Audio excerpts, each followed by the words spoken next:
नमस्कार। Wealth creation की इस खास चर्चा में आज हम एक ऐसे टॉपिक को डीकोड करने वाले हैं जिसके बारे में हर तरफ बात होती है, म्यूचुअल फंड्स। हम सबने सुना है कि म्यूचुअल फंड्स सही है, लेकिन इसके पीछे का असली मैकेनिक क्या है? आज इस मास्टर क्लास के जरिए हम म्यूचुअल फंड्स के हर एक पहलू को पूरी तरह से ब्रेक डाउन करेंगे। इस विश्लेषण का रोड मैप बिल्कुल क्लियर है। पहले हम म्यूचुअल फंड्स के बेसिक्स और इनके टाइप्स को समझेंगे। फिर आएंगे इनके इन्वेस्टमेंट मोड्स, रिटर्न्स, फीस और टैक्सेशन वाले थोड़े टेक्निकल हिस्से पर।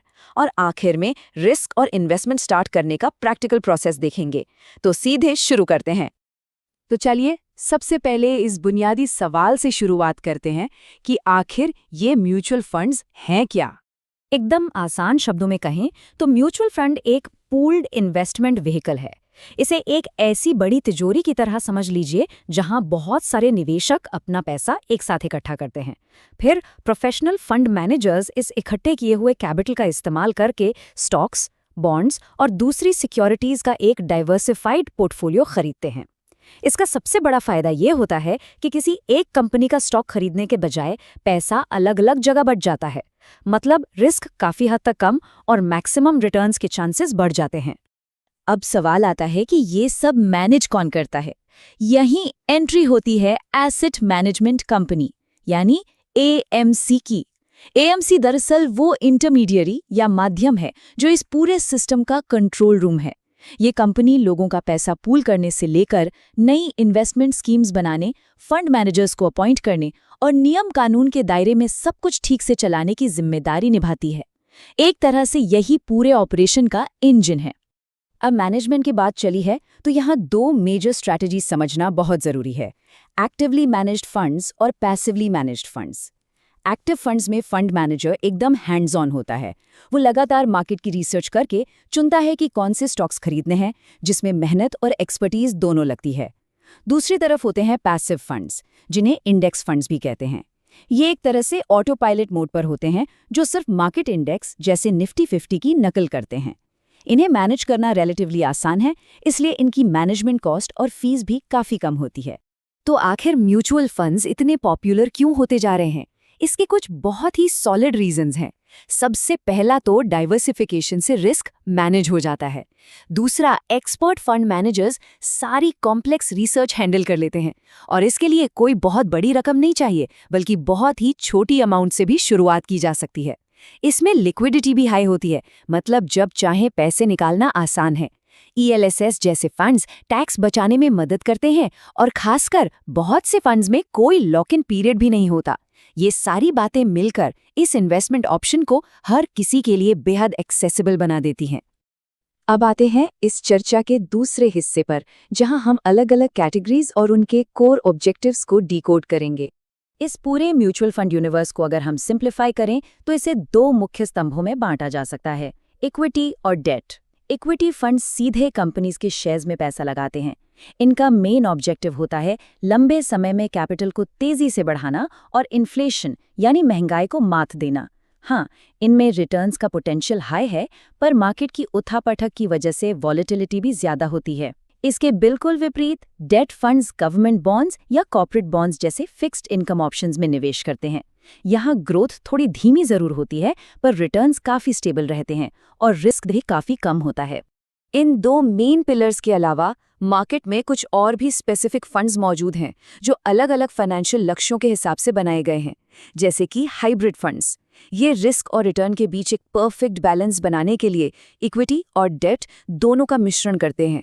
फिर आते हैं लिक्विड फंड्स, जो उन स्थितियों के लिए बेस्ट हैं जब थोड़े समय के लिए पैसा पार करना हो, जहां रिस्क ना के बराबर हो। अगर टैक्स बचाना प्राइमरी गोल है तो ईएलएसएस फंड्स हैं जो इक्विटीज में इन्वेस्ट करके सेक्शन 80C के तहत टैक्स डिडक्शंस दिलवाते हैं। और ग्रोथ फंड्स उन कंपनीज पर फोकस करते हैं जो लगातार ऊपर की तरफ बढ़ रही हैं, ताकि लॉन्ग टर्म वेल्थ बन सके।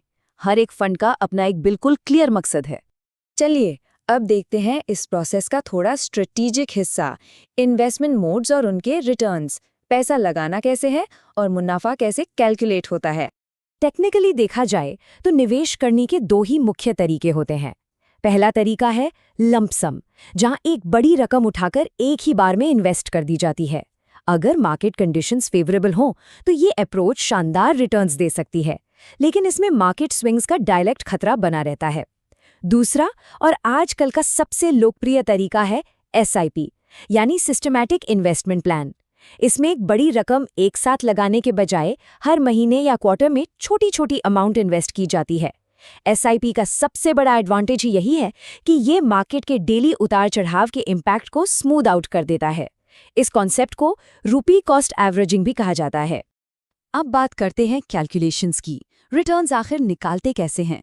लमसम के लिए फ्यूचर वैल्यू निकालने का सीधा सा फॉर्मूला है, जिसमें present value, rate of return और टाइम का इस्तेमाल होता है। वहीं SIP का फॉर्मूला देखने में थोड़ा कॉम्प्लेक्स जरूर लग सकता है, पर असल में ये कंपाउंडिंग के मैजिक को दर्शाता है। असली खेल यहीं शुरू होता है। लंबे समय तक बिना रुके SIP चलाने से इस फॉर्मूला के मुताबिक वेल्थ बहुत तेजी से मल्टीप्लाई होती है, क्योंकि यहाँ आपको आपके मुनाफे पर भी मुनाफा मिलना शुरू हो जाता है। अब वक्त है थोड़े छिपे हुए मैकेनिक्स पर रोशनी डालने का। आइए फीस और टैक्सेशन को डीकोड करते हैं, क्योंकि ये फैक्टर फाइनल रिटर्न्स पर बहुत बड़ा असर डालता है। यहाँ दो ऐसे एसेंशियल मैट्रिक्स हैं जो लगातार पिक्चर में रहेंगे। पहला है NAV, यानी नेट एसेट वैल्यू। सिंपल शब्दों में ये फंड के टोटल एसेट्स की मार्केट वैल्यू है, जिसे टोटल यूनिट से डिवाइड करके निकाला जाता है। जैसे मार्केट रोज बदलता है, वैसे ही NAV भी रोज अप डाउन होता है। दूसरा और शायद सबसे इंपॉर्टेंट मेट्रिक है एक्सपेंस रेशियो। ये वो एनुअल फी है जो AMC उस फंड को चलाने, एडमिनिस्ट्रेशन और ऑपरेशंस के लिए चार्ज करती है। ये टोटल एसेट अंडर मैनेजमेंट का एक परसेंटेज होता है। ध्यान देने वाली बात यह है कि अगर एक्सपेंस रेशियो ज्यादा होगा तो नेचुरली नेट रिटर्न्स थोड़े कम हो जाएंगे। और सिर्फ एक्सपेंस रेशियो ही नहीं, कुछ और चार्जेस भी होते हैं जिनका ध्यान रखना चाहिए, जैसे एग्जिट लोड। ये एक ऐसी फी है जो तब लगती है जब यूनिट्स को एक तय समय से पहले विड्रॉ कर लिया जाए, जो आमतौर पर 0.5% से 2% तक हो सकती है। इसके अलावा कुछ बड़ी इन्वेस्टमेंट्स पर वन टाइम ट्रांजैक्शन चार्जेस लग सकते हैं। साथ ही फंड मैनेजमेंट फीस भी डिडक्ट होती है, जो डायरेक्टली मैनेजर्स की एक्सपर्टीज के लिए जाती है। इन सब सेकेंडरी फीस के बारे में पहले से पता होना चाहिए, ताकि बाद में अकाउंट स्टेटमेंट देखकर कोई सरप्राइज ना मिले। अब आते हैं गवर्नमेंट टैक्सेस पर। म्यूचुअल फंड से होने वाले प्रॉफिट यानी कैपिटल गेन्स पर टैक्स देना पड़ता है। इक्विटी फंड्स की बात करें तो अगर 12 महीने से पहले पैसा निकालते हैं तो उस पर शॉर्ट टर्म कैपिटल गेन्स यानी STCG 15% लगता है। लेकिन 12 महीने के बाद 1 लाख रुपए तक का मुनाफा बिल्कुल टैक्स फ्री है, और उसके ऊपर सिर्फ 10% लॉन्ग टर्म कैपिटल गेन्स यानी LTCG लगता है। दूसरी तरफ डेट फंड्स के रूल्स थोड़े अलग हैं। वहां 36 महीने से पहले टैक्स डायरेक्ट इन्वेस्टर के अपने इनकम टैक्स स्लैब के हिसाब से लगता है, और 36 महीने के बाद इंडेक्सेशन का बेनिफिट मिलता है और 20% टैक्स लगता है। ये टैक्स प्लानिंग का हिस्सा बेहद जरूरी है। हम इस विश्लेषण के आखिरी और सबसे प्रैक्टिकल हिस्से में आ गए हैं, रिस्क्स और इन्वेस्टमेंट शुरू करने का एक्चुअल प्रोसेस। देखिए, एक बात बिल्कुल क्लियर होनी चाहिए कि म्यूचुअल फंड्स भी बिना किसी रिस्क के नहीं आते। यहाँ बैंक FD की तरह कोई गारंटीड रिटर्न्स नहीं होते, क्योंकि मार्केट हमेशा अनप्रिडिक्टेबल होता है। एक और बड़ी चैलेंज ये है कि आज इंडिया में 4000 से भी ज्यादा स्कीम्स मौजूद हैं। उनमें से अपने लिए सबसे सही स्कीम चुनना ही अपने आप में एक बहुत बड़ा टास्क है। और जैसा कि हमने अभी देखा, हाई एक्सपेंस रेशियोज और फीस ओवरऑल रिटर्न्स को अंदर ही अंदर कट कर सकते हैं। इसीलिए यहाँ ब्लाइंड ट्रस्ट नहीं, बल्कि केयरफुल एनालिसिस और थोड़े पेशेंस की जरूरत पड़ती है। पर अच्छी बात यह है कि आज टेक्नोलॉजी की वजह से निवेश शुरू करने का प्रोसेस एकदम सीमलेस हो गया है। अब सब कुछ स्मार्टफोन से हो जाता है। स्टेप 1, किसी भी मॉडर्न डिजिटल प्लेटफॉर्म जैसे एंजल वन या ग्रो पर अकाउंट बनाइए। स्टेप 2, अपनी KYC फॉर्मेलिटीज कंप्लीट कीजिए, जो अब फुली डिजिटल है। स्टेप 3, जो कि सबसे जरूरी है, अपने फाइनेंशियल गोल्स क्लियर कीजिए कि आखिर ये निवेश किस चीज के लिए है। और अंत में स्टेप 4, अपना सिलेक्टेड फंड चूज करके पहली अमाउंट ट्रांसफर कीजिए या अपने बैंक से मंथली SIP का ऑटो पे मैंडेट सेट कर दीजिए। बस इन्वेस्टमेंट सफर शुरू। इस चर्चा को खत्म करने से पहले एक बहुत ही गहरा सवाल छोड़कर जाना चाहेंगे। सोचने वाली बात यह है कि क्या इन्वेस्टमेंट के फैसले सच में पर्सनल फाइनेंशियल गोल्स को ध्यान में रखकर लिए जा रहे हैं, या बस आसपास के लोगों को देखकर भेड़ चाल में शामिल हुआ जा रहा है।